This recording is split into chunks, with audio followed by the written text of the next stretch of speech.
मुअज़्ज़िज़ नाज़रीन अस्सलाम वालेकुम दोस्तों, आज एक बार फिर से हम आपको फैक्ट्री में ऐसी चीजें बनते हुए दिखाएंगे। इन चीजों के बारे में सबको पता होना चाहिए कि ये चीजें कैसे बनती हैं। इनको देखकर आपके नॉलेज में काफी इजाफा हो जाएगा। तो चलिए दोस्तों, बिना देर किए वीडियो को शुरू करते हैं। Plastic bag making. हर कोई हर रोज इन बैग्स का इस्तेमाल करता है। हम बचपन से ही इस बैग का इस्तेमाल करते चले आ रहे हैं। क्या आप जानते हैं आखिर इन बैग्स को फैक्ट्री में बनाया कैसे जाता है? इनको सबसे पहले रॉ मटेरियल यानी एचटीपी के प्लास्टिक के दानों को एक मशीन में डाल दिया जाता है। इसके बाद मशीन को ऑन करके इनको गर्म करके पिघला लिया जाता है, जिसके बाद ये मशीन बैग को तैयार कर देती है। इसके बाद बारी आती है ब्लोअर के, जो इनको आपस में चिपकने से रोकता है। इसके साथ ही अगली मशीन इनकी लंबी लेयर्स के किनारों को फोल्ड करती जाती है। आगे जाकर इस सारी शीट्स को एक रोलर पर रोल कर लिया जाता है। अब बारी आती है इनकी कटिंग की। 3 रोल को एक मशीन के साथ फिक्स कर दिया जाता है। मशीन इस काम को बड़ी ही महारत और रफ्तार से करती है। ये मशीन इन रोलर्स को एक मखसूस फासले पर लगातार काटती चली जाती है। ये मशीन ना सिर्फ इनको काटती है बल्कि साथ ही साथ इन सेट्स को साइडों के फीटर की मदद से सील भी करती जाती है। यानी इस स्टेज में ये पेज ऊपर और नीचे से बंद हो जाते हैं। ये मशीन इन बैग को एक के ऊपर एक रखती चली जाती है और वर्कर्स इन बैग्स को उठाकर साइड पर कर देता है। और अब बारी आती है पंचिंग की। इसके लिए इन बैग को एक पंचिंग मशीन में रखकर इनको पंच करके बैग की शेप दी जाती है। इसके बाद इन बैग का वजन करके इनको पैक कर लिया जाता है और बाजार में सेल होने के लिए बेच दिया जाता है। दोस्तों, कोशिश करें कि इन बैग का इस्तेमाल कम से कम करें, क्योंकि ये आलूदगी फैलाते हैं, क्योंकि हमारे माहौल के लिए बहुत ही नुकसानदेह है।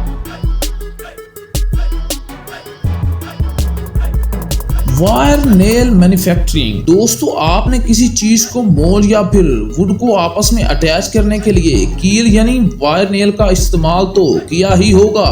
क्या आप जानते हैं कि इनको फैक्ट्री में बनाया कैसे जाता है? तो चलिए ये भी जान लेते हैं।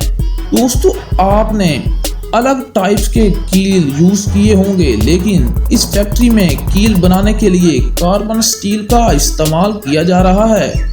कील बनाने का अमल शुरू होता है एक बड़े ड्रम पर स्टील वायर से। इस स्टील की वायर का वजन तकरीबन 2 टन होता है और इसका डायामीटर 6 मिलीमीटर होता है। ये वायर कील बनाने के लिए डायामीटर में बहुत मोटी होती है, जिसका डायामीटर कम करने के लिए बहुत से रोटेटिंग व्हील से गुजारा जाता है और रोलिंग वायर के डायामीटर को कम किया जाता है। अब इस वायर का डायामीटर तकरीबन आधा हो जाता है, यानी कि 3 मिलीमीटर। इसकी तैयार की गई वायर की लंबाई 23 किलोमीटर होती है।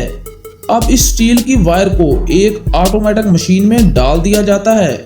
सबसे पहले 2 कटर की मदद से वायर को कट किया जाता है और नुकीली शेप दी जाती है ताकि ये दीवार में आसानी से घुस सकें। और फिर इस मशीन में मौजूद एक प्रेस की मदद से इसका हेड बनाया जाता है और ये सारा अमल बहुत ही ठीक से होता है। और फिर वो वायर आगे आती है जिसको 2 कटर नुकीला कर देते हैं। कील बनाने वाली फैक्ट्री साल में 25 मिलियन कील बनाती है और ये मशीन 1 मिनट में 200 कील तैयार कर लेती है। अब बारी आती है इनको पॉलिश करने की, जो कि एक ऑटोमेटिक कन्वेयरिंग मशीन से की जाती है। यहाँ पर इनको एक रोटेटिंग ड्रम अच्छी तरह पॉलिश किया जाता है, जिससे इन पर खास किस्म की शाइन आ जाती है और ये जंग से भी महफूज रहते हैं। अब ये कील बनकर तैयार हो चुके हैं। दोस्तों, आम से कील को फैक्ट्री में किन मराहल से गुजरना पड़ता है? Panadol making process. दोस्तों, पैनाडोल, पैरासीटामोल, इन सब टैबलेट्स में जो चीजें मुश्तरक होती हैं उसे एस्पिरिन कहा जाता है। एस्पिरिन को लो डोज से हार्ट अटैक से बचाया जा सकता है और इसकी हाई डोज में ज्यादातर सर दर्द, बुखार और जोड़ों के दर्द में किया जाता है और ये अपना असर 30 से 60 मिनट में दिखाती है। और आपको बताते चलें कि ये सिर्फ आर्जी तौर पर आराम के लिए होती है। इसके मुसलसल इस्तेमाल से बहुत से साइड इफेक्ट भी हो सकते हैं और पैनाडोल 80 से ज्यादा ममालिक में दस्तयाब होती है, जिनमें से पाकिस्तान और इंडिया भी हैं। इसमें क्या क्या और कितनी मिकदार में डाला जाता है ये कंपनीज के अलावा किसी को भी नहीं पता। ये इनका एक ट्रेड सीक्रेट है। Capsules making process. दोस्तों, जब कोई इंसान बीमार होता है तो उसको डॉक्टर्स मेडिसिन के तौर पर कैप्सूल लिख कर देते हैं। दवाई के तौर पर इस्तेमाल होने वाला ये कैप्सूल हर इंसान के लिए लाजमी खाया होगा। शायद ही कोई ऐसा इंसान हो जिसने कैप्सूल का इस्तेमाल ना किया हो।